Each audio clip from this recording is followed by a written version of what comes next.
Hello and welcome to Season 2, Episode 7 of the Let's Face It podcast. This is my journey with Donard McNally. This week's podcast is proudly sponsored by, again, Arrow Travel just on the Andersonstown Road there. A huge thanks to them, a huge thanks to Aileen, David and co for helping me out. They sponsored the last 4 episodes, which is greatly appreciated. Like every week, having sponsors coming in, it wouldn't be possible to just keep things going without the sponsors. So really appreciate it. And Arrow Travel, check them out on Facebook. And they're just facing the busy bee there on the Andersonstown Road. They do loads of packages and deals and stuff like that for holidays, and you can go and pay them off weekly and stuff like that. They're very accommodating and they're brilliant. So go check them out. Go ask for Aileen. Tell them I sent you. Get a wee bit of discount. Yeah. First me on the big holiday. Was that a good elevator pitch? That was good, mate. I'm going to check it out. Yeah, so go check it out and let me know how you get on. But how are you keeping, Donald? Good, mate. Good. Do you know what? I actually I was off last week. I didn't do a podcast last week. I was away getting an operation on my foot, so but it went all good. This is my first day of crutches and stuff, so I was back in the car down the road, and it was great to have you. For anyone, I suppose, before we actually really get into it, we're going the old-fashioned way this week because Sean's away all around Ireland touring with his band. So we're going the old-fashioned way, but I think I've set it up okay, and hopefully you can hear me and see me and all okay. Hopefully it's recording. And hopefully it's recording. But I think we'll get on alright. But I suppose for anybody who doesn't know Donard, I've had quite a lot of boxers in. He was just asking me who my first guest was, and it was Mick Conlon, and Donard's been there with Mick and coached him at bits and pieces, and coached near enough every young boxer in Belfast, who's went on to do sort of well. He sort of had an impact, whether it's big or small, in most of them, and even going around Belfast and talking to different boxers, and even I know firsthand myself the impact that Donald does make in young people's lives in terms of keeping them off the streets and taking them away from the society we're in with drugs and stuff like that. So he does do amazing work, and it's quite often you see boxers winning titles or whatever, and straight away we're getting the boxers in the Sipasidas, or we're getting the successful people in the Sipasidas and telling them, asking them about their journey. But so often it's people like Donald that we actually forget about, and the media forget about, and not that you're looking at any sort of validation, because I know that's not what you're in it for, but it's nearly like they're away, sunshine and rainbows, and you're just back to porridge again, training the next fighter, and it's just like a conveyor belt, But it is, and I think that maybe, I know the lads do appreciate you by talking to them and getting feedback about what you're about and stuff like that, but I think it's about time that you get the go out and say, how things have been for you, I suppose, growing up. And listen, you've had your own journey too, Donald, and you come in the Costa, or what was it, Costa last week, and was down had a chat, and after taxing you, yeah, what was the chances? That's what I mean. We manifested that. I'm meant to be here. Yeah. So, and it's funny because you come in and you sit down with me, and you have had your own journey too, and you've had your own personal struggles, and there's no better man to be looking after than young people coming through in West Belfast, because you've been there and done it and wore the t-shirt. But we're just going to jump right into it, and we'll maybe even just start off like in your childhood. What was life like for you growing up, and where did you grow up, and where'd you come from? And grew up in St James's. St Catherine's Road. Like the house I'm in now is the house I was born in. Like not literally born in, but the house I grew up in as a kid. Like, so what happened was, my parents went on to buy my granny and grandma's house, and then they gave us the opportunity to buy their house. So me and Stacey and the wee mans now live in where I grew up. So I love that sort of. I love that side of it. Went to St Kevin's Primary School, went to La Salle Secondary School, boxed for St Agnes growing up. Through school, C student, never really liked the education side of things. Was like, not that I didn't like education. I love getting educated, but I just didn't love any of the subjects. I had no passion for any of the subjects other than like maybe the PE side of thing, and then in it there was lots of science, and at the time I didn't really actually think I liked science at the time, but I've grew to actually now go, fuck, I actually do like science, like the sweet science of boxing. And like even in secondary school there were subjects like sociology that I went on to pick because Stacey told me it was her favourite subject and I would love it, and then ended up leaving school because of it, because it was like, I don't even like this, I don't even know what this is. So my ma, like she always does, phoned up to get me on a sports science HND, again, science club, and they let me onto the HND through my experience actually coaching. So it wasn't my grades, it was like, this guy's a coach already, like that's getting him into the HND. And I was already started 3 weeks, so I shouldn't have been on the course, but she somehow got on the phone, told them the story, and they were like, yeah, that's that and all, and here we are. But it's true, and do you know what? It's I think me and you are very similar in a way that we're practical people. Yeah. You know, if you set something down in front of us, like, and one of my mates, Pat McGinn from the rehab centre, he's been very good to me, like, and he'd always say we're all slow learners, Donald, but I am a slow learner, like, and I'm more of a doer rather than a reader and stuff. But that is fascinating, and then I suppose you went on, you done that. But you were always sort of, when did you sort of find your love? What was the transition period between actually boxing and going into coaching? What, did something happen? Was there an injury? Because like I've known you from the outside looking in probably for the last 10 years probably. And from my memory, you were always a coach, so you were always sort of a young coach. Yeah. So when I was boxing myself, I was showed up at the club a wee bit earlier to give a hand, right? And one of the coaches at the time, Mickey Hawkins, who is probably one of the best coaches that could ever come out of Antrim, Ireland maybe, he put me through my level 1 boxing cert, the only boxing certificate I have, by the way. That is the level 1, the one that you need to get in the door.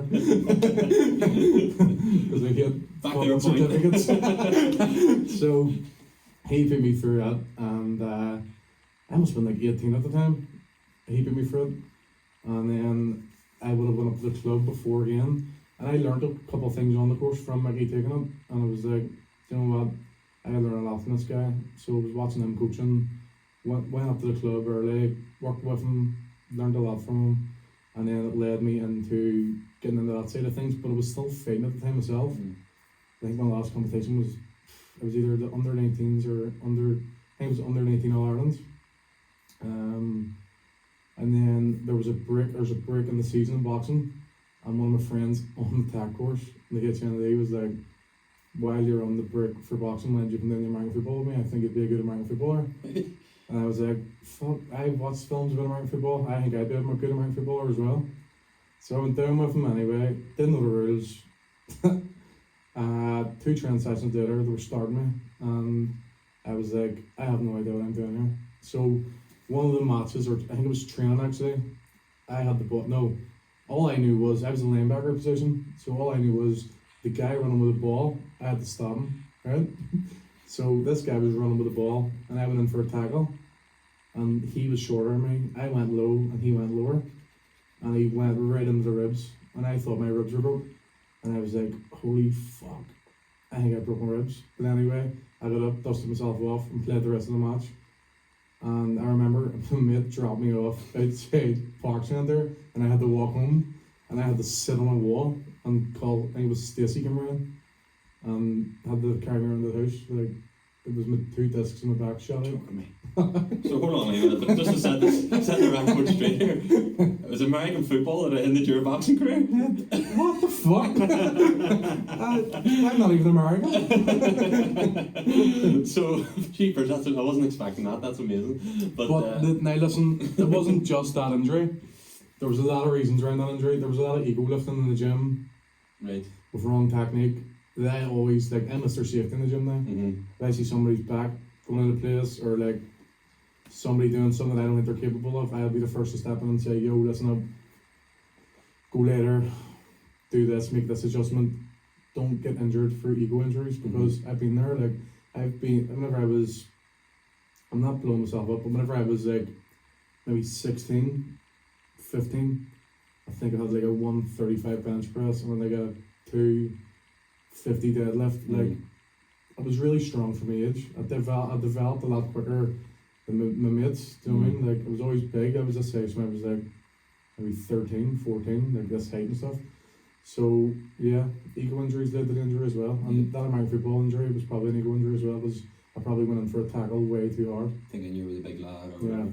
But and it's funny, it's mad the way ego comes up nearly every episode that I do, and even and you're talking about McConnell there, like, and whenever we had him in, and there is a difference between you know, I think everyone has to have an ego. We wouldn't be sitting here now if we didn't have an ego. Do you know, in terms of, you know, wanting ourselves to do well, but there's a line, and then there's the cockiness, and then being over cocky, and having, you know, filling your ego for the wrong reasons. For then come into it, and like then we lessons have obviously learned you that, you know, in terms of like them putting it into practice and making people develop. But what it's mad, like, so obviously you stopped boxing and playing American football.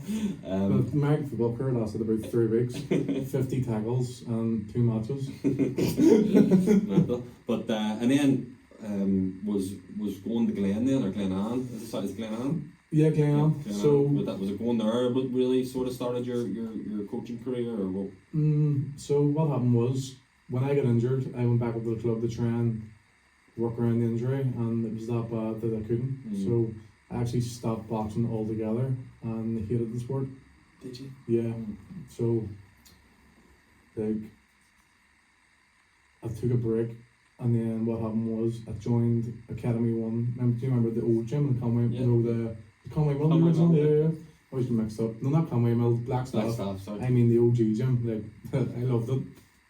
So I joined there, and I was training away myself there. And then Stacey's wee brother Connor, who was fighting last night, I was screaming like a maniac. Oh, right. It was absolutely brilliant, by the way, and it's great to see him back to winning ways for a pay. So I'll have to get him on.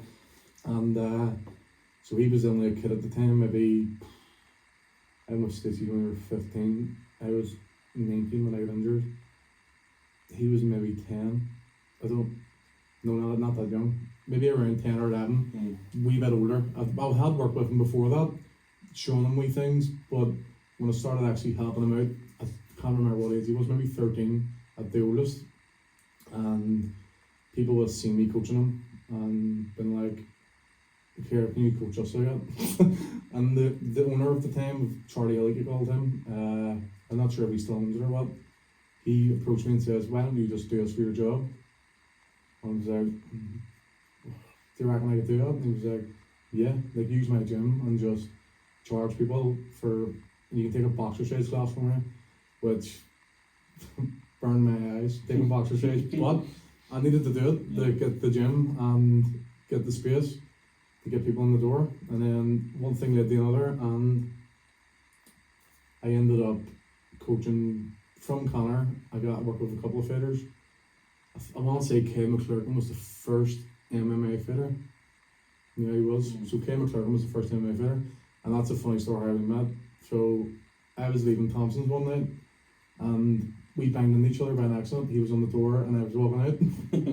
He loves this story. He loves me telling this story, and we get into a bit of like, who you banging into? You know, like pushing each other, and the doormen all knew me because they were all boxers, and pulled me outside. And I was like, "Where is he?" And I was waiting outside for him, drunk, obviously.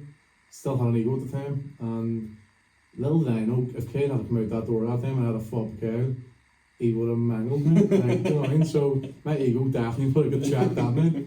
So thank God that didn't happen. But anyway, he came to the gym, Academy 1, to start PTing there, and I walked in. So one of my friends texted me, "Do this doorman's here you were fighting with." So I don't know why not. I went down to the gym, walked in and says, "Yo, what's up? What was the problem last night?"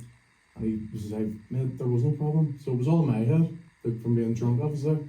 And we ended up getting a chat. He says he was an MMA fighter. I says I coached for the boxing. Next one I'm coaching. So that's hard. That started working with MMA fighters. It's amazing. Getting into a fight with Kyle. He's one of the best mates now, and it just led to fucking working with all the top MMA fighters in Ireland. It's class. Bar Conor McGregor. Oh, I know. But even and touching on MMA, like we've seen, you know, what Paul Hughes went and done last week. And I remember actually being up in the unit before obviously he went to rehab and stuff. It must have been about 5 or 6 years ago. And met Paul, like, and you could see it in him, like the drive and but the thing is, you've played a massive part in his journey and in his success. And for, I suppose, those who don't know who I'm talking about, Paul Hughes just went and won Cage Warriors world title last week, which more or less means he's going to go to the UFC. Which more or less means he's going to be a mega star. Yeah. But it just didn't happen like that. And you've seen firsthand his journey, like, you know. Listen, Paul Hughes, I started coaching Paul, I wanted to say 16, but he may have been 17. He came from another guy, coach called Conor Cook, who was a good MMA fighter at the time, and somehow they got talking, or somebody else got talking, and Paul reached out and says, I want to work with you because you work with these other fighters who are doing well. So Paul then joined the new academy one in the Conway Mill, and he was just this wee cocky 17-year-old with the biggest ego. Like, I slag him about it still this day because he's the complete opposite that he was. And I used to see him coming into the gym and I used to say, here's this fucking kid coming. But he was that good that I put up a post on a shirt it the other day whenever he was like maybe 19 at the time, and I was like, he's the future. So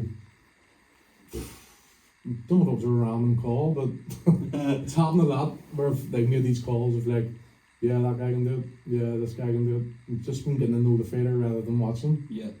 Because whenever he was 17, like, he wasn't coming off a winning record or anything like that, but he was travelling from Derry 3 times a week as a 17-year-old to get coached. Do you know what I mean? So that showed me more than any skill set would show. And it's interesting what you're saying there too. And a lot of people forget whenever they go to these places, you know, and it's something that I'm very aware of, I think, because, you know, playing with Antrim, like, and there's a couple of thousand people come to watch, or, you know, we're playing in the National League or in Currigan, and big teams are now coming to Belfast because we're in Division 1, and you know, something that I get bogged down by, and I've talked about this before too, like, is you know, the people in the crowds or the big crowd and stuff like that, and what most people actually don't see is that there's a human being behind that player. 100%. And you know, like, I have obviously spent the whole of the summer there missing the club championship with being injured and stuff, and you hear people and the stuff that people shout at players within all sports. By the way, I was over the Cliftonville match last week against Linfield. It's not just the GAA, but what I'm trying to say is these people are, as you said, Paul Hughes driving 3 times a week from Derry. You know, there's millions of people that got, you know, even with Antrim and everything. What I'm saying is it's a massive commitment to what we do in terms of putting work into our craft, and then you get these people who are out on the outside looking in, wanting to fucking, you know, put them back down or whatever, or say something, or say shit, or what's he doing or whatever. But my point is the human being aspect of it behind that. You work, you know, because I know from my experience, like my manager Donald McNally, like, he knows near enough what I, you know, eat for breakfast every day. Before you think it. Exactly, like, and there's that connection or in that relationship, and I think it's just so important. And obviously all these fighters, you know, they're hard men or whatever, and they're getting the limelight, but at the end of the day, they probably cry on your shoulder half the time. Tell me a wee bit more about that. Tell me a wee bit more about the, like, I suppose, the emotional support that you go through with the players and stuff, or the boxers, because a lot of people don't even understand this. They probably think that you just go up and coach them and teach them a 1-2 and pads or something. Do you know what I mean? But it goes a lot deeper than that, doesn't it? So, and this is going to lead into the thing that we'll talk about. Yes. Well, I do. I'm getting good at these podcasts now. So something I figured out as a coach in boxing, there's a lot of hidden pads, there's a lot of conversations, and there's a lot of gaps where there's no hidden pads, and that's in between rounds, right? So in between rounds is something really important to me, because that's where I learn a lot about the fighters. See, I don't know why, but from a young age I've been a wee bit more self-aware maybe than the average person would be, maybe through becoming a coach so young. And in between rounds, it starts off, I'm socially awkward, right, as a person, real socially awkward, hate group chats, I'm an individual, type 4 personality, like, don't even ask me how I know that, I've done a personality test, but what I'm getting at is, in between rounds, I was comfortable in silence. So, with me being comfortable in silence, I learned a lot about people, and I learned a lot about myself, and like, I learned a lot about life from just listening to the top fighters in the world, like the country, and other business owners and physiotherapists and all these top professional people were coming into my gym. They want to get coached by me, but there was more to it. I think it was more they love the chat in between rounds. Yeah. And I love them. I love the shit talk. Like I love this. Like, But that's powerful. Like I don't think you realise how powerful that was. What you just said, and it really is. But like, and just from my experience, 9 times out of 10, what I talk to my manager about isn't about the boxing. Do you know what I mean? As far as life, how are you getting on? How can I help? And I've done this too a lot. And whenever people are talking to me and stuff like this, and I've done it, and we're very similar, by the way, in terms of I see that. being aware and being probably maybe approachable in terms of people coming to us and maybe and talking to us and opening up to us. And yeah, maybe it is a bit of that. And I suppose we know it's funny, like, because I think we're so good at helping people because we know how it feels. Yeah. Not to be in a good place. Yeah. And you probably did spend from you stopped playing or you stopped fighting until I'm going to talk about a certain period of time, just looking after other people, Forgot and about constantly me. giving, and you forgot about You, like myself. and 100%, mate. 100%. So And, you opened your own gym and you're doing well in the unit and stuff like that, which is a fantastic facility, by the way, which we'll talk about in a wee second. But it did come to a point where you did forget about yourself, didn't it? Yeah. And you sort of hit rock bottom. yeah. So it was at the time actually Stacey was pregnant. We got a house, started the business. Listen, there was things going on in the business that obviously would cause stress. There was a reason for us to have to move, and I'm not going to go into that, but all these stresses, and there were big stresses, and on top of that I had in between rounds, like people talking about their shit and me trying to help everybody, and forgot about my own training, forgot about my own eating, forgot about my own sleep, to the point where I probably went 4 days without sleeping, like, and went into this thing called stress-induced psychosis, which then led to. Sorry, tell me a wee bit more about that. What is it? So psychosis is, I haven't really looked into it. So Well, how did it make you feel? like, I had manic episodes, like a big manic episode, to the point where I felt untouchable. I felt like I didn't need sleep. I felt like I didn't need food. I felt like I was untouchable and had this power, and it was weird. So had the manic episode through sleep deprivation, stress-induced psychosis, and ended up in a mental hospital for 6 weeks. And how was that? Sorry, because I went to rehab, right? So Yeah, it's yeah. sort of how does it get to the point where big Donard from the unit trained all these people, big Domhnall plays for Antrim, does all these things, does well. How does it get to the point where you're sitting? And I remember the day I actually went in, sat in rehab, and went, I'm 22 years of age. What the fuck am I doing here? I do remember it as clear as day. How did it get to that point? How did it get to that point for you to go like, right, or did you even have a choice? I have to go to a mental hospital here. I didn't have a choice, no. Okay, so how did that So, come about? I started like maybe talking fast, not sleeping, and everybody says they noticed it after it happened, but nobody actually came at the time. Do you know what I mean? So as hard as that is for me to say about my family and all, like nobody really noticed. So that's somebody's fault. But what ended up happening was it got too far to the point where I went 4 nights without sleep. And I don't know if you know how important sleep is, but it's number one, right? So it causes the brain, it's giving your brain time to rest and recover. So basically I wasn't giving my body time to recover because I was padding all day. Wasn't giving my mind time to recover because I wasn't sleeping.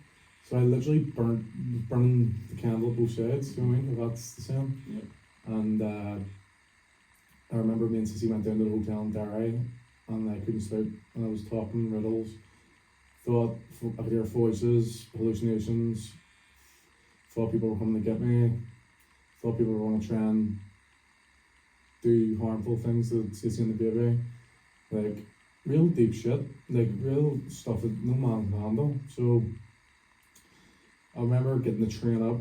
My dad actually I had to go off the train because I thought the train was going to crash. Sat in my head, this train's going to crash. Get me off this fucking train. My dad had to come and get me. And it was in the middle of nowhere. I don't even know how he found this. But he drove me home, and I was just sitting talking to him, and I felt like I got shot in the head. I remember saying to him, I actually said to my dad, I know I get shot, but I'm alright. And he says, what are you talking about? I felt like I could feel blood like running down my head. So maybe the stress caused something to happen in the brain, but maybe I felt like a physical damage to the brain. I think it was that bad. So anyway, ended up in my parents' house and they rang the mental health team, which I don't know. So do you know what way that works? The police come, right? So police come, fucking take you to the cell. Day and a half later, you're still there, like handcuffed, like waiting on drug test coming back to see if you're under the influence. But also wasn't, never took drugs before, so it was stress into psychosis. Ended up in hospital. Get in the hospital and was like, where the fuck am I? I thought I was abducted or something. I didn't know shit. I was like, where is this place? so funny story. You have to add a bit of humour. It's just funny as fuck, right? So I caused. Go ahead. Is it recording? Yeah. I caused like a big fight in the hospital. I climbed over a fence and escaped. The first day, because I didn't know what was happening at the time, and I wanted to get home to Stacey to make sure she was safe, right? Because I was still thinking, Stacey, like, protect, like, all them things a man would naturally think, but it was like elevated to the point where it was like dangerous. Obviously, it was pretty no sleep. And what happened was, I met this guy, Jim Carson, who was like a counsellor, and I hijacked his car. Jumped into his passport. I jumped into the passenger and told him to get out. And he said no. And I said, let's get out before I do whatever I said. He says, I know you won't. And then I didn't. And I says, bring me home. And he says, Donald, I can't. You need to go to the hospital. And I says, well, no, I'm not going to the hospital. Get out. Slam the door. Then what happened was, the police again had to come. So police come again, handcuffs again, back to the hospital, and then put me into the second hospital, which was, it was like a different ward. It was like for people that could not be handled in the first place. So it was even more intense. And the fact where like, for those days I wasn't allowed to leave the room. There was no TV, no books, no reading, no talking for days. What else? Then I wasn't allowed to leave the top floor for like a week, 2 weeks. Then I wasn't allowed to go outside for like the next 2 weeks. It was just gradually breaking me back into society. And then I somehow managed to talk away at the hospital. When did your head sort of start to clear throughout this period, or were you still sort of? Well, I was on medication. Yeah. So I was filled with medication, so it obviously had an effect. So, but I was highly medicated at the time. Didn't really know what reality was, what psychosis was, and ended up getting out of hospital. Wasn't the right time to get out of hospital. I'm back in the psychosis in the house. I had to go back. So it was actually 2 periods, 2 3-week periods. It was 6 weeks in total. It was 3 weeks in the first place, a week break, and then I needed to go back for another 3 weeks. And then when I got out, I went back to work really quick and just dealt with it. And then lockdown happened, which was probably the best thing that could happen to me. You say you go back into work straight away. Do you think that helped you in terms of what? Getting back and mixing with people who want to do well, or was there much therapy involved, or was there much sort of talking about what your real problems were? Or nobody really talked about it with me because they were angry about it. I was like, he doesn't want to talk about it, so which probably was right at the time, but now I'm like, you know what, it's that deep and that like mad that people maybe wouldn't understand sometimes how it happened, but over the podcast helped get that across. So that it can happen through no drink or drugs or marijuana or cocaine or nothing like that. It can happen through stress. Like, here's the thing: there's you talk about pillars in your life, like, so inside a year you started a business. This was pregnant, which was the main thing about wanting to be the best dad. It was like, because I used to be a perfectionist, I'm not no more, but I used to be a perfectionist. So you started a business. Stacey was pregnant, and you got a house all inside a year's period. Do you know what I mean? The pressures, the outgoings in terms of financially, in terms of getting the money coming in terms of all these things. You have a business now because your name's on the door. Like, do you know all these things, and you now have a reputation, and you have to live up to it, and you have to get these kids from a novice up into. How am I going to focus on these kids now? I have my own kids coming. Exactly. Do you know, and all this, so all these things are going on in your head, and then it's just, as you say, burning the candle both ends, and it ends up on way bang. And you end up, yeah, and it's sad, but the thing is, and the reality of it is, it's very, very possible. And if it's not things like that, you know, obviously you went and you were deprived from sleeping and stuff. Other people then go the other way in terms of drinking and taking drugs to try and numb how they're really feeling, to try and escape reality. And it's just like the society we're in. It's just so scary, isn't it? And the very fact that even people, and it's not their fault, by the way, but even people were sort of maybe, I don't know, walking on eggshells around you, maybe not afraid to say, here, do you know what, there's a problem here, let's go get sorted. Yeah. Do you know, all of these things that I've experienced too. Yeah. And that's why the power of this podcast and what we're sitting talking about right now, it's obviously very touching and it's very hard to talk about and it's emotional, and the hardest thing I believe any human being can do is actually look inside them and talk about their deepest, darkest secrets. But like, if people are watching this and they're seeing me and you, like I had Kieran May on and he's bigger than you, so seeing us two big men or whatever, do you know what I mean? And actually being really, really vulnerable with each other, and it's so powerful. And I think that we need more people like you coming out. Maybe you weren't ready whenever you first came out, but you're ready now to come out and express how you're really feeling. And do you know what? I'm a big believer in with every setback there becomes an opportunity. And we're yeah. The obstacle path becomes the path. Yes, exactly, and it's so true. And I believe, you know, obviously I have strong faith, and like I'm put here for a reason. I was dealt the cards with for a reason and stuff like that. And I suppose you're starting to then find now your real purpose in life, which is obviously you have a gym, but you're starting up a new company within the gym, or a new idea you have in terms of, and it's something that we've talked about already, in between rounds. Tell me a wee bit more about that and what your idea is. In between rounds, like, which is going to be, we're going to launch this week, aren't we? Yeah. This week, next week. I'll probably hold off, you know what I mean. We're going for it. You miss 100% of the shots you don't take. We're going for it.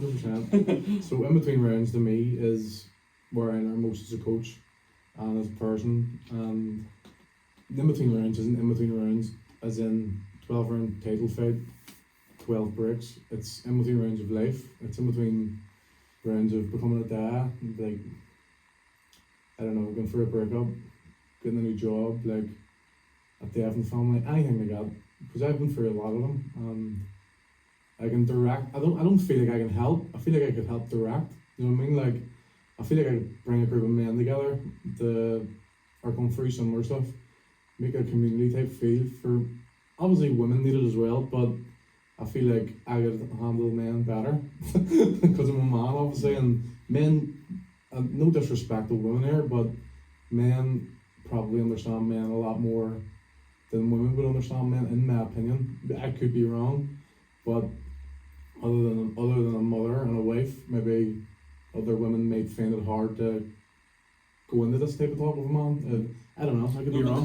Listen, it's something that I always grew up saying to people, you just don't get it. You don't understand. It's not even just, it's I don't even think it's just women. There's even some men that still don't understand me. And I think what you're saying there, so the whole idea behind in between rounds, you know, I understand. Do you know what I mean? You get it. You understand what it's like to go through these things. And come here, see the power of a group with like-minded people, and then people. I'm not talking about just boxing people. I'm talking about people who struggle, who can't see maybe light at the end of the tunnel, who can't get out of bed, but to see people like you starting up this group for the community in between rounds, where we can come sit in a group meeting sort of set up like this, and we can share. Listen, this is how I'm feeling. This is what happened to me today. This is what happened to me in the past. And you know what? Someone might share something, and then the other person say, "Do you know what? That happened to me too." And that happened to me too. And then the next thing you know, your problem doesn't feel all. Group. You know what I mean? Your problem doesn't feel like it's the end of the world, because there's 3 other people in the same room who have been through the same. Right? So let's help each other then. And that's basically what it's all about, is it? Yeah, definitely. So I wouldn't want it to be more like, I wouldn't want it to be the therapy session that it would usually be.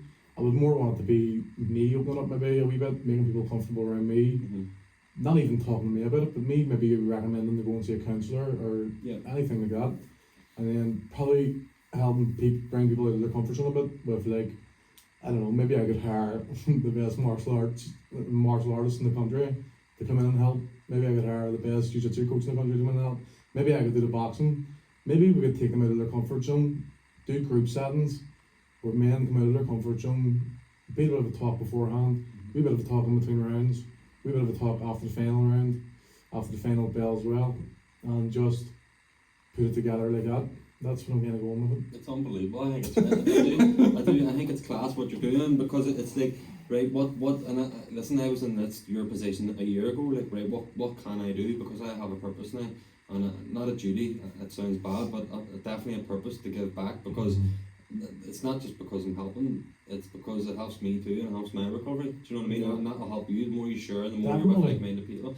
But and that's another important thing to touch on too. It's not like we're not self-medicating people here. We're not diagnosing people. I would never do that. Do you know what I mean? We're giving people advice and where to go, and maybe go to West Wellbeing, or go to Inspire Wellbeing, or do this or do that. Or, this is what I done whenever I was in that situation. So we're talking about lived experiences here.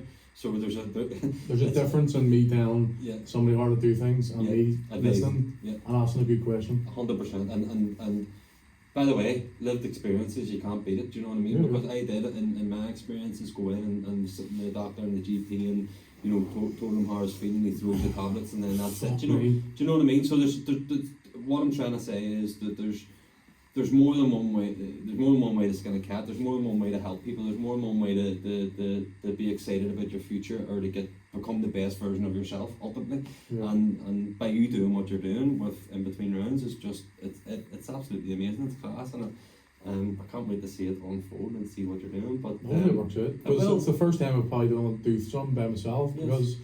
Because I started coaching by myself. I've done the gym with two others who I love. They're one of my best friends. They're both my best friends. But I just want to do that wee thing by myself, because I am an individualist, and I feel like I'm pretty creative and innovative, and I've been through them things. And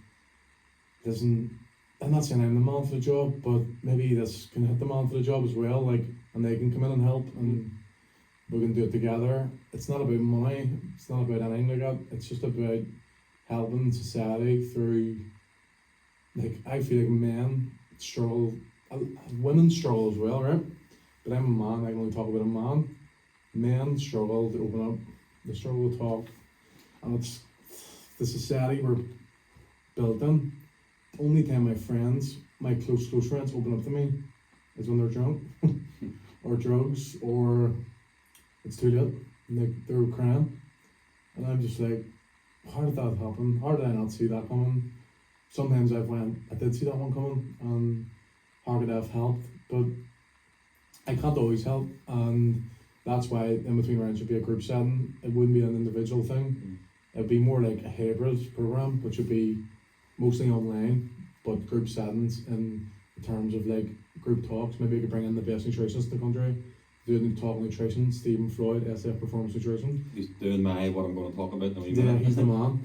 Get him on next. And maybe I could bring in a jiu-jitsu coach. Maybe I could do the boxing. Maybe I could bring in a mindset guy. If there's anybody who's out there who works in the mindset psychology field. Kieran May from Natural Resilience. Yeah, I reached out to Kieran last week to come in and do a talk for the gym, and I reached out to another psychologist. And I kind of liked her work. Not that I didn't like Kieran's work. I love Kieran's work, but she seemed to be really good with the subject that I wanted to touch on, and it was, let me think now, because I don't want to get this wrong. So it was it was like the reverse of psychology you were taught. Okay. Right? So it used to be think, do, be. Mm-hmm. Now it's be, do, think, right? So become the person you want to become. Mm-hmm. Like, say for me, for example, become a better person in society, help, I become that person, and then I do the things that person would do, and then it helps me think more about how that person would think. Mm-hmm. Do you understand? Yes. So I chose her to come in to do the talk with the gym, and it's not even a talk as in anybody's struggling here, open up. It's what I always do. It's a good question. Like, you start off with asking a good question, and then you get comfortable in silence. And I learned that from the people I went to speak to. they say, Donald, how was your day? And I say, good. And then they look at me, they go, and then 10 minutes later I'm telling them about getting stuck in traffic, going to work 5 minutes late and being stressed out, and they're just nodding and writing shit down. And so everybody's pushing, it's okay to talk at the minute, so I want to try and push more people need to start listening. Like, it's good to talk, but it's good to listen, and God give and I you. used to put that up, and I was like, that's such a powerful message. Like, Yeah. and That's what you're going to call my live event, by the way, I on the completely 12th felt of. that in my heart. Yeah, Like, it's so true. But the 12th of January in the Cultureland, I'm doing Yeah. my first live event for Let's Face It, so it's very exciting. But that's what you call the night. It's good to What's it talk. called? It's good to talk. It's good to listen. An evening with a purpose, and Floyd's going to be there too. Like, but it's a good point, because and it's funny because Sister Concilio, the nun who wrote the program in Kilmora, like 80 years ago or whatever, said, like, in the notes, God gave you 2 years and 1 month for a reason. You should listen twice as much as you should talk. 100%. You know, Those people want about black eyes Yeah. are talking when they should be listening. Yeah, absolutely, and it's so true. But you know what, Donald? I think what I think we could talk about a million different things here, but This podcast could last a day. yeah, and it's amazing. But what I want to sort of touch on is because I have asked the boxers about the technical side of it, Yeah. and it's something that I'm sort of very interested in terms of analysis, in terms of what do you do, in terms of, you know, even for an example, young Connor fighting last night, do you look at his opponent, or what do you do with him, and what way do you approach the analysis? Do you do much sitting down, or is it more practical, or what way do you approach that? So, growing up, through all the shit I've been through, I learned to not give my opinion on stuff unless somebody asks me my opinion. And if a fighter comes to me and says, have a look, I'll have a look and I'll give a breakdown, which will be more in depth than an average breakdown, to the point where you're like, that was too much, maybe. Do you know what I mean? Like, so I'm very analytical. I'm very passionate and compassionate and all them things, but the analytical brain and the creative brain just seems to, and like, I love coaching the boxing. I love the technique side of things, and I think the technique side of things just came with the 20,000 plus hours of doing it. It came, but it was more the tactical side of the sport that I love. It was more breaking your opponent down with your strengths versus his strengths until he went to his plan B. You were on your plan A, and plan A beats plan B, in my opinion. Because even last night, so this is Sunday, this podcast is going out tomorrow on Monday, but on Saturday night we were at the boxing link, and you know, Connor was fighting for what was he fighting for? It was just his second home, like, so he had a home debut that didn't go to plan, and that was his second one. And I know how good Connor is, Connor knows how good Connor is, everybody knows how good Connor is, but the first home debut didn't go to plan, and it just so happened that me and Connor had a session last week. His coach was actually sick, D. Walsh was sick, and I stepped up and says, listen, I'll take in for a session, because I was so busy that day, but he's my brother, so got him in, talked through a couple of things, and I told everybody, Connor's going to knock him out. I put him on the second round, and I think he'll break him down with a jab the first round, catch him a couple of big hooks with the backhand, then on the inside he'll work on volume, and I think he'll either knock him out or stop him in the second round. And I told it to about 4 people, maybe 5. I didn't tell it to Connor. I said to Connor at the time, the knockout's coming, don't go looking for it. And I told him before the fight what I tell the fighters every time they're about to fight, which is, this is the best corner advice I have found help me with my fighters, and it's great. It's helped create world champions, so I love it, and I always say it, and I say to them, control your emotions, control the energy. And Paul Hughes last week, 2 weeks ago, I says, I'm mixing it up for the fighter. So Paul Hughes, he says, right, that's us last session, and I was a wee bit stretched at the time, and I couldn't get in for the final session. So he says, I'll leave you with this, Paul. Control your emotions, control the energy, and put a pace on until something gives. Because Paul is like an engine and a dog, and loads of my fighters, like, I don't know if it's in them, but loads of them become dogs, and in the ring, meaning dog mentality of like. Oh, I know it's not the same in Paul's sake, but it's nearly like a West Belfast thing, though. It's Isn't like, you know, like a West Belfast thing. Everybody loves a dog. Like, a dog in the ring. Like, Working class, hard, got it tough growing up, know what it's Tough like growing to up. suffer. most of the time, my guys are that skillful that they don't need to shoot a dog. Mm-hmm. But then sometimes the opponents find out, like, I tried to drag him into the water and I couldn't, because he outstrength me on the inside.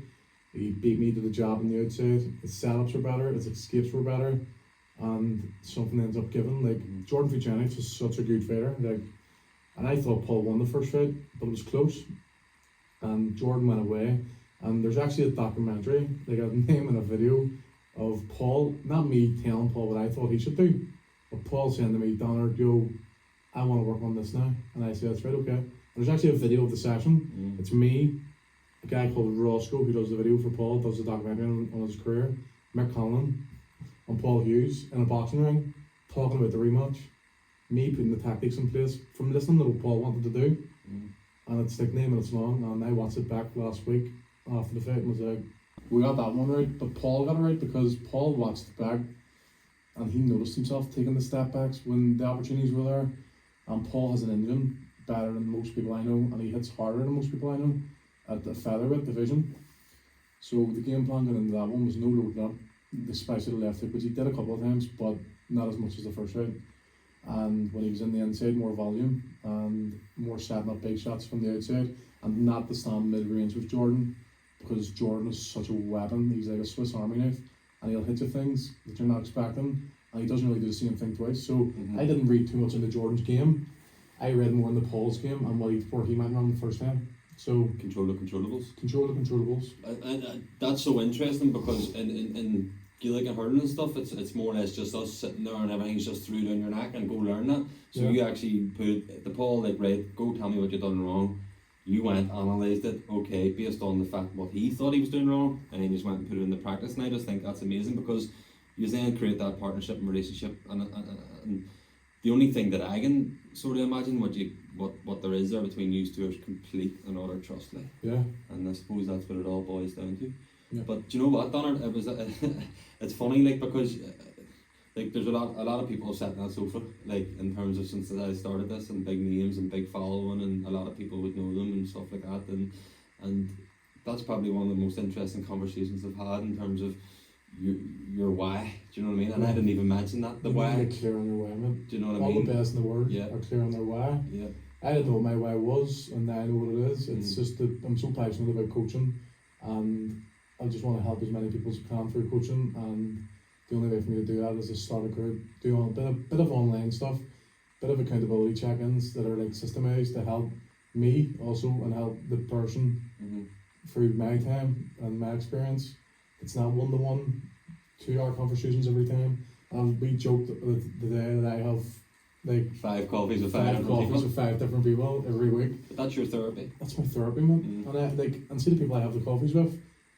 It's some of it's for me and some of it's for them. It's not all for them. Like, I love helping people, and I have really solid friends. Like, I'm so lucky to have my friends, and they've been a big help in my recovery as well. And that's class, and it's a big thing that I always would say is stick with the winners. Like. Stick with like-minded people who actually want to do well in life and want you to do well in life, because we're living in a world where a lot of people just want to get us, drag us back down and want to, 100%. stab us in the back or whatever. But these also. Just